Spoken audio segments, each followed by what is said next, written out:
you've got to ask yourself, what do I want out of life? What do you want out of life? What do you want out of a job? What do you want out of a career? What do you want out of a relationship? What do you want? What gives you your life? How will you know when you got it? What will make you happy? You need to know. You need to start asking yourself some questions. What do I really, really, truly want?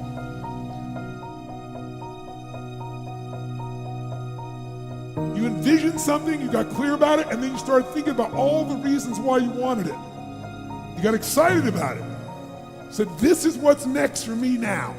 I want this. You may have dreamed about it, thought about it, talked about it. But when you focus on something continuously, something magical happens. You get insights, don't you? You overhear a conversation, and you hear something you wouldn't have heard if you didn't have that outcome or goal that you wanted so badly. If you have a specific skill set or talent that just immediately propels you to the top, yeah, you want to follow that. When you find something you're good at, go for it. And I also always say it's not about passion. Everybody's got passion for something, right? Don't follow your passions, follow your efforts. Because people say, you know, I was passionate to play baseball. I was passionate to play basketball. It doesn't mean all of a sudden I was going to be good enough. But I found myself being really curious about business, being really curious about technology. And that curiosity is really what drove me. And I think, particularly if you're young today, curiosity is great. Always learning and trying to find new things, being curious about new things, because that's what leads you to that path. Trying to figure out in advance, that's hard because you don't know what you don't know. You have to have an emotional investment in what you're doing. If you don't love what you're doing, failure is pretty much guaranteed. Success is not guaranteed by any means, but failure is much more likely if you don't love what you're doing. Your life would feel better and richer if you had a goal, you chase that goal, you accomplish some things, you would get this boost of confidence, you'd get this boost of self-esteem, like whatever it is that you're into doing. Maybe you're into drawing comic books, maybe you're into making pottery or sculptures, but find whatever the that is and pursue that instead of doing nothing. Now is the time to take risk. You don't have kids. As you get older, your obligations increase. And once you have a family, you start taking risk not just for yourself, but for your family as well. It gets much harder to do things that might not work out. So now is the time to do that before you have those obligations. So I would encourage you to take risks now, do something bold. If you want to control your own destiny, you work for yourself. That's how it works. I'm trying to inspire those of you who are on the tipping point. Take the chance, you're young. Go for it. There's nothing better than being able to wake up in the morning 10 years or 20 years from now and do whatever you like. So you want to work on yourself.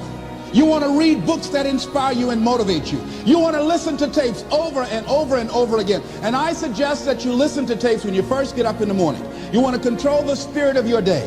When you first wake up in the morning, your mind is operating at 10.5 wave cycles per second.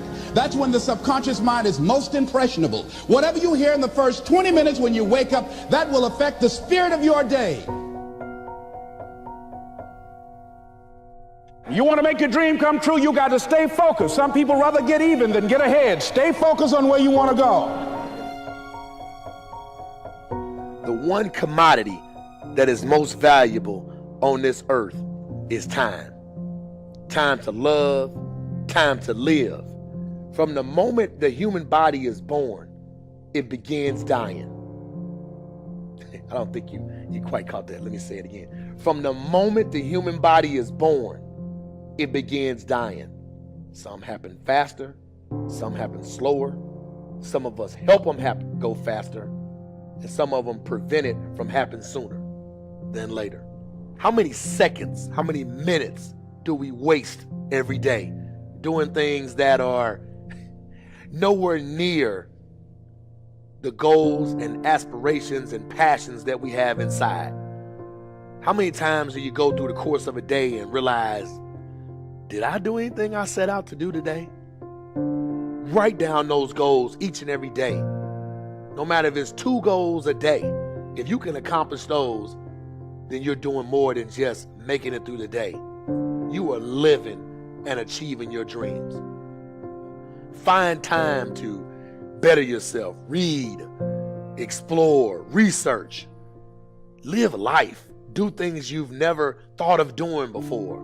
That's what it's all about. When you're born, that's that date that they put on the left side of the tombstone. When you die, they put another date on the right side of the tombstone. But that dash in the middle is the most important thing on that tombstone. That is a line that throughout that entire time frame, you were able to impact and touch others' lives. You were able to leave your mark on this earth. You were able to build a legacy that nobody could change. You were able to have it to where people remembered who you are no matter what. When you're living for that dash in the middle, you're going to remember your why. Your why you're here. Not the why did you do something. Your why, your reason for getting up in the morning, your reason for pushing yourself past the brink of exertion and giving up. Your reason for moving on and getting things done in life.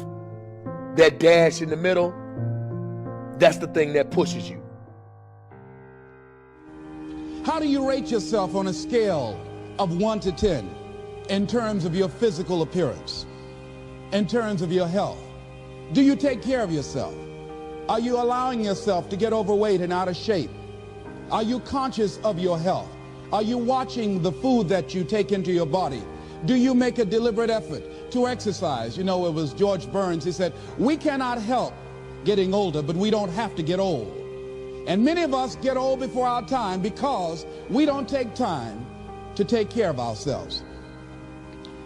Your environment is a very good indicator. On a scale of 1 to 10, is it what you want it to be? Do you find it desirable? Are you satisfied? The job or career that you're involved in. Someone said that 85% of the American public are unhappy with their jobs. Are you spending 8 hours a day just doing time? Doing something that you don't find challenging, that does not make you stretch mentally, that does not stimulate you, that does not inspire you. Something that you don't find a sense of fulfillment in it. If you're doing that day in and day out, it has to affect how you feel about yourself, your level of motivation. Your relationships. What kind of impact is it having on your life? Is it nourishing or is it a toxic relationship? Does it drain you or does it build you up? Ask yourself that. How motivated are you to do something about it? Your contribution, your actions. What are you giving? Many people will leave the universe without a trace. No one will know they were here. And in fact, under their name, we could put under there, not used up. Will anybody know that you came this way? What contribution are you giving? What will you leave? What will be different because you came this way?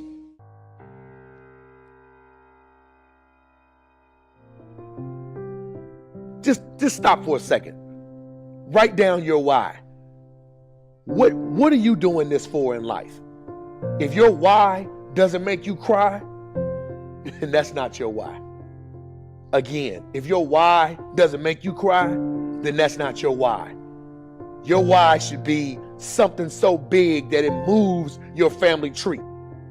Your why should be something so big that it changes the whole outlook on how things are with you and your home, your family, your religion, your purpose.